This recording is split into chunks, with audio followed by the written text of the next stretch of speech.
D'accord. Alors aujourd'hui, c'est moi qui dois répondre à quelques questions. Il y a un tas de cartes ici. Ah, je suppose que vous les avez déjà vues. Elles sont personnalisées en plus. Euh, Aujourd'hui, il faut que tu prennes l'autre tas de cartes qui se trouve à ta gauche. Ah bon? Je n'ai pas droit aux cartes personnalisées. Bah, tant pis, suivons les règles pour une fois. Ah d'accord.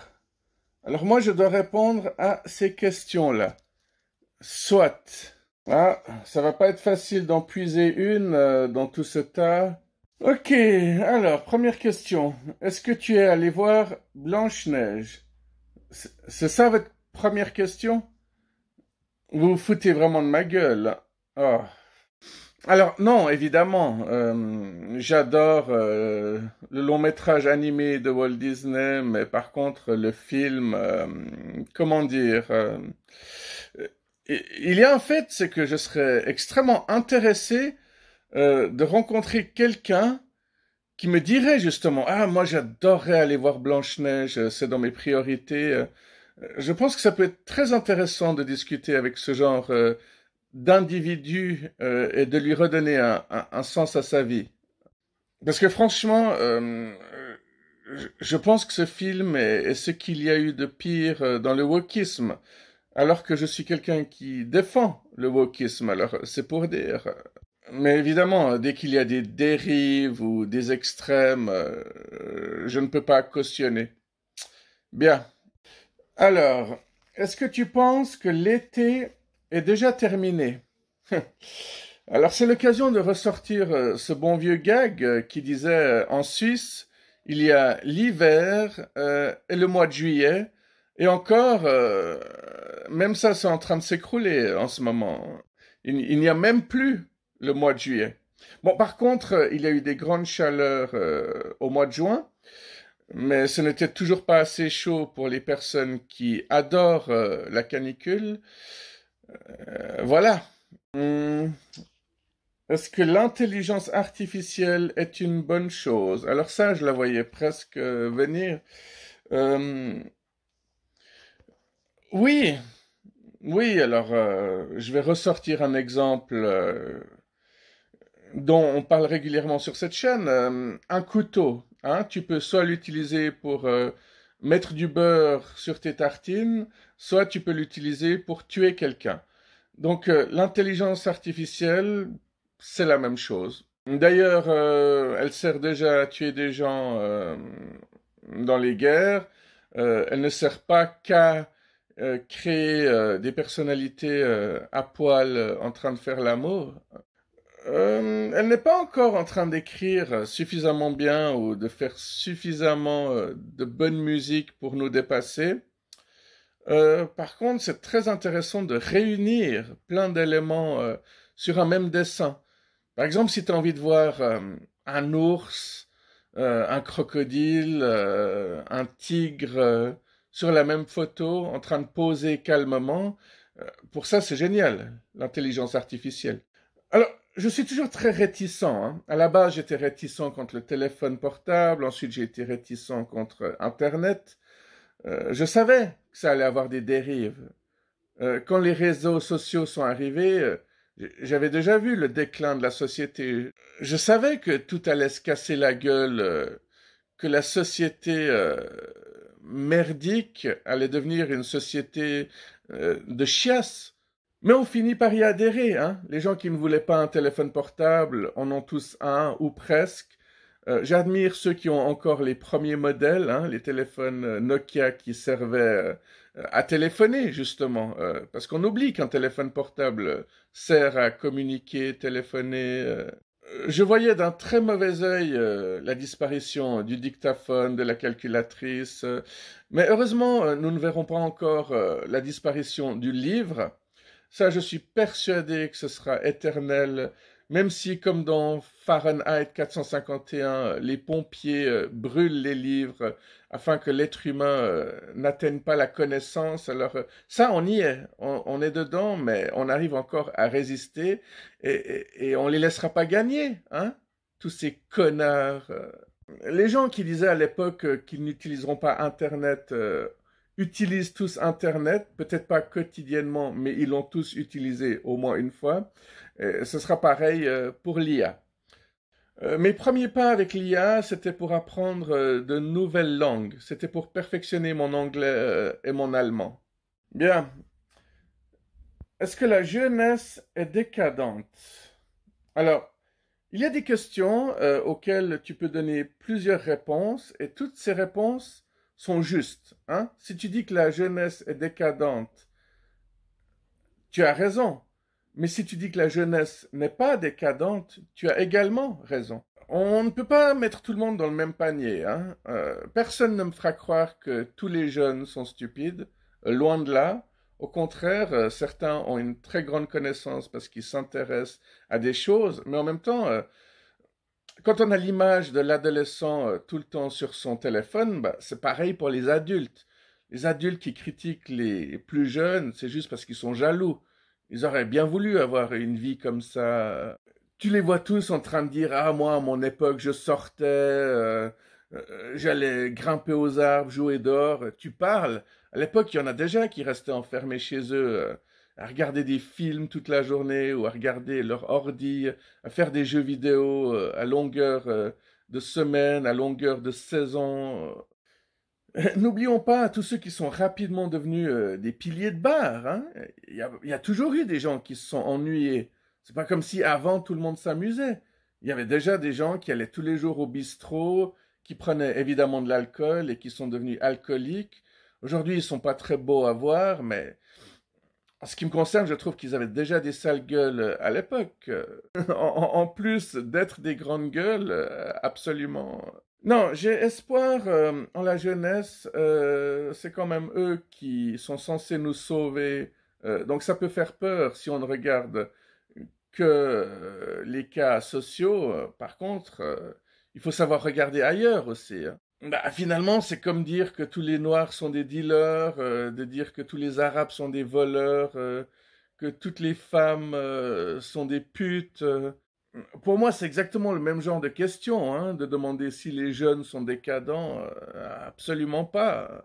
De quoi? On n'a pas le droit de dire pute, mais on n'a plus le droit de dire gonzesse non plus. Hein. Enfin, bref. Carte suivante. Alors, est-ce qu'il t'arrive de t'ennuyer?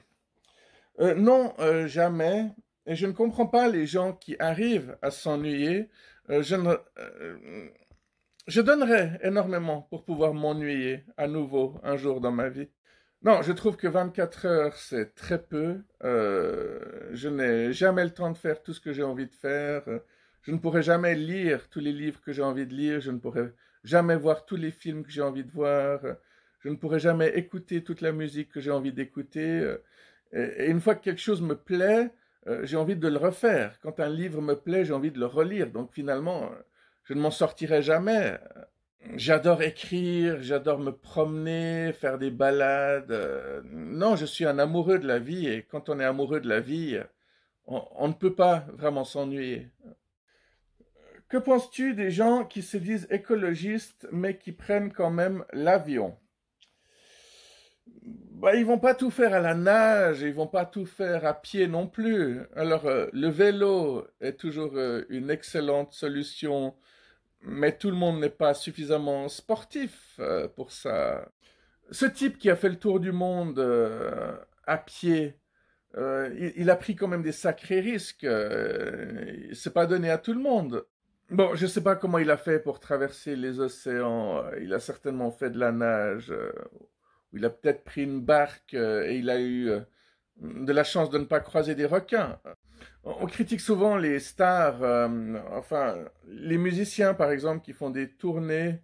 euh, on les critique en disant qu'ils sont écologistes, mais qu'ils prennent quand même l'avion. Il faut bien qu'ils portent leur matériel, il faut bien qu'ils puissent accéder à leurs fans. Et puis, s'ils prennent la première classe aussi, bah, c'est aussi parce que la plupart des gens détestent les autres gens. C'est un fait. Mais ça, c'est toujours facile. Beaucoup de gens, dès qu'ils accèdent à de l'argent, montrent leur vraie nature. Et, Très peu de personnes cracheraient sur des jets privés, tout ça. Non, l'argent corrompt très très facilement. Les belles paroles, ça part très rapidement en fumée avec les années. Mais quand tu as un paquet d'argent, on voit qui tu es réellement. Je pense que Bibo, millionnaire, multimilliardaire, nous donne régulièrement suffisamment d'informations là-dessus. Bon, moi-même, je ne suis pas la personne la plus écologiste, hein. J'essaie de trier un maximum, diminuer la consommation de viande, mais non, je ne fais pas du tout de choses extraordinaires. Je n'ai pas de jardin potager. Euh, voilà, on peut toujours s'améliorer, mais est-ce qu'on en a vraiment envie? Je n'ai pas d'enfant, donc je ne m'inquiète pas vraiment pour ma descendance. Et puis les enfants des autres, bah, j'en ai un peu rien à foutre. Oui, oui, oui, oui, je plaisante. T'inquiète pas. Euh, enfin, un petit peu. Euh, Est-ce qu'un jour tu penses qu'il y aura des zombies sur Terre? Bah, il y a déjà des zombies sur Terre. C'est juste qu'ils ressemblent pas aux zombies qu'on voit dans les films d'horreur, tout simplement. Bah, tu les croises partout, dans la rue, dans les transports publics, partout. Tu vois des morts vivants. Combien de personnes ont été mortes avant d'être vivantes? Hein? Combien de personnes étaient déjà éteintes alors qu'ils étaient adolescents? Alors moi j'ai envie de dire 33 ou 37, mais il y en a peut-être nettement plus. 33 millions, ouais. 33 millions. Est-ce que tu as peur de l'apocalypse? Absolument pas. Euh,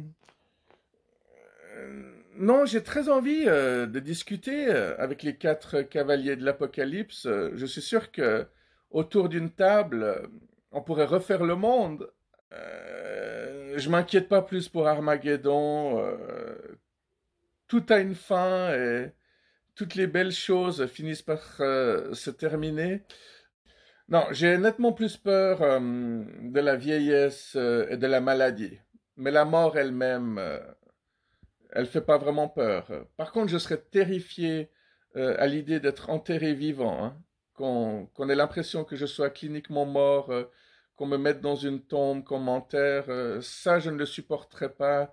Je pense que ça me tuerait. Heureusement qu'on a de l'humour, hein. C'est ça qui nous sauve. Est-ce que tu as enseigné à beaucoup d'élèves en difficulté? Oui, et j'adore ça. J'aime bien les challenges. Euh, Bon, faut savoir être discipliné dans tous les cas. Quand tu découvres une classe, bah, tu vois toujours qui va être turbulent et tu es un peu obligé de les mettre sur ta ligne de mire, de les punir, de les sortir pour montrer que tu ne rigoles pas. Après, si on a un deuxième qui veut suivre, bah, tu dois faire la même chose jusqu'à ce que la classe finisse par t'écouter. Alors, ça m'est arrivé qu'il n'y ait plus qu'un seul élève dans la classe, mais c'était très intéressant. On a dialogué et puis il a appris plein de choses et moi aussi. Est-ce que tu as travaillé avec des enfants à problème, des adolescents à problème, bref, des jeunes à problème? Bah, c'est un peu la même question, il me semble. J'adore dans ces situations quand quelqu'un me pose une question à laquelle je ne sais pas répondre, je trouve ça toujours très excitant. Parce que je me dis, waouh, je suis bloqué, donc je suis obligé d'aller m'informer, je suis obligé d'aller fouiller dans ma bibliothèque ou dans une autre bibliothèque, je dois trouver le livre qui va m'aider, je dois l'ouvrir, je dois lire des passages, je dois m'informer, et je trouve ça vraiment génial, c'est palpitant. Non, comme je disais, accéder à la connaissance, c'est merveilleux. Toutes les personnes qui disent qu'elles n'aiment pas lire, c'est juste qu'elles ne sont pas assez ouvertes, elles sont trop paresseuses pour regarder autour d'elles. C'est comme dire je n'aime pas la peinture, il y a forcément un artiste qui va plus te toucher, ou alors une peinture qui va plus te toucher. C'est impossible de tout détester. Les gens qui disent je n'aime pas lire, ils n'ont simplement pas trouvé le livre qui leur convient. Voilà. Et je pense que ça peut suffire pour aujourd'hui. À bientôt. Bonne journée, bonne semaine. Au revoir. Alors oui, je suis prof, mais il m'arrive aussi de faire des erreurs, évidemment. Je suis un humain, je ne suis pas un robot. C'est ça qui fait mon charme irrésistible.